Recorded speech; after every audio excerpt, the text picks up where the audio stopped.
अस्सलाम वालेकुम, welcome. Second lesson है आज हमारा। सबसे पहले हम इंस्टाग्राम में जाएंगे, उसके बाद फ़ोटो पे क्लिक करेंगे, फिर न्यू में आएंगे, फिर एक ब्लैंक पेज लेंगे जैसे कि पिछला प्रोसेस हमने किया था। सही। इसके बाद नीचे आप देख रहे हैं जैसे कलर है, आप इनमें से कोई भी चूज़ कर सकते हो। जैसे कि लास्ट टाइम आपने किया था रेड है, पिंक है, लाइट लेना है, डार्क लेना, मतलब जो भी आपको पसंद हो। इसके नीचे ग्रेडियंट, सॉरी ग्रेडियंट आने मतलब इसमें दो तीन ना कलर मिक्स हुए होते हैं, तो आपको अगर वो अच्छा लगे वो ले लीजिए। आ जाता है पैटर्न की तरफ। ओके, यहाँ पे भी आप लिख सकते हो, मतलब अगर सिंपल पैटर्न हो ना जैसे ये, फिर लिखा जा सकता है, वरना अगर पीछे से ज़्यादा वो होता है कलरफुल और ज़्यादा, और फिर बंदा नहीं लिख सकता। ये हम यूज़ करेंगे, लेकिन ये वाल पेपर के तौर पर ना किसी बैकग्राउंड पे यूज़ करते हैं। नीचे टेक्सचर आ जाता है, यहाँ पे आपको जो भी अच्छा लगता है आप कोई भी टेक्सचर लेकर ना उसके ऊपर राइटिंग कर सकते हैं। मुझे ये वाला अच्छा लग रहा है, जैसे वो एक एंटीक पेज होता है।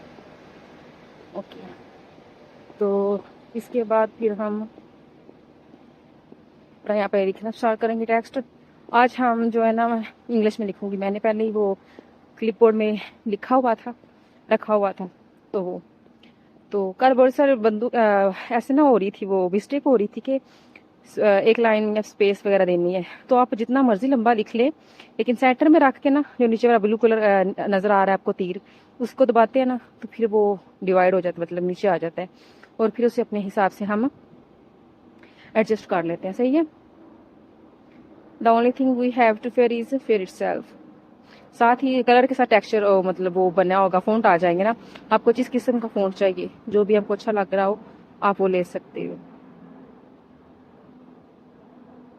डैनियल वाला सर, आपको जो अच्छा लग जाए आप वो ले लो। सही है, अपनी मर्जी का यहाँ से चूज कर लेना। ओके,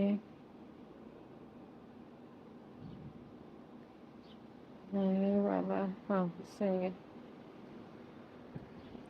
तो इसके बाद इस साइड पे जो छोटा सा तीर बना हुआ है ना, इसके साथ आप आगे पीछे कर सकते हो। सही है, हाँ, अपनी फिंगर की मदद से आप इजीली कर सकते हो, लेकिन ये तीर है ना, इसके साथ आप थोड़ा सा ना उसको आगे पीछे करेंगे तो ऊपर करना है, नीचे करना है।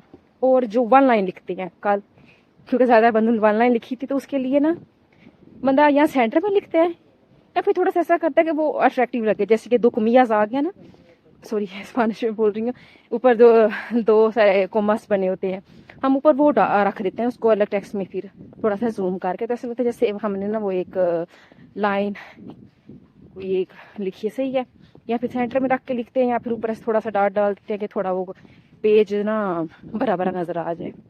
इसके बाद हम आते हैं अपना नेम लिखने की तरफ। तो वो जो कल कुछ ने पेन ऊपर मतलब राइटिंग वाला इमोजी डाली थी किसी ने नीचे, तो जो हाँ आप नाम अपना लिखते हो ना उसके साथ इमोजी होती है, ऊपर नीचे नहीं रखनी होती ना, वो बिल्कुल साथ अच्छी लगती है। और दो सेकंड मोस्ट इम्पोर्टेंट थिंग है कि आप जो टेक्स्ट लिखते हो ना वो राइटिंग, और जो आपका नेम है ना उसकी थोड़ा सा ना राइटिंग डिफरेंट होनी चाहिए। हाँ, मैंने बंदे बहुत सारा सेम भी रखते हैं, लेकिन वो डिफरेंट कैसे हो जाता है कि अगर ऊपर वाली राइटिंग आपकी दूसरी है और नीचे जो आपका मतलब कि आपका सिग्नेचर है, हाँ आपका नेम है, वो डिफरेंट राइटिंग में, तो ऐसा लगता है जैसे कि आपने वो नीचे मतलब एक सिग्नेचर सा किया हुआ है ना, थोड़ा सा डिफरेंट इम्पैक्ट पड़ता है।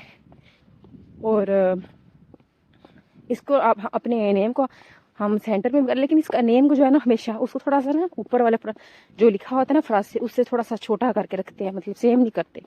उर्दू है तो दूसरी साइड पे आ जाएगा, इंग्लिश है तो दूसरी साइड पे आएगा, बाजू का तो बिल्कुल सेंटर में नीचे की तरफ भी आ जाता है, ऊपर की तरफ भी चला जाता है, वो अपने आप पे डिपेंड करता है जैसा हमने लिखा हो। सही है, तो अपने हिसाब से बिल्कुल छोटा करके, और जो लास्ट में अपने नेम लिखा ना उसकी फ़ॉन्ट चेंज करके, तो मतलब जैसे एडजस्ट हो, जैसे ब्यूटीफुल पेज बन जाए ना तो वैसे बनाना है। तो इसको आप सेव कर लें, इंशाल्लाह नेक्स्ट में नया लेकर आएंगे।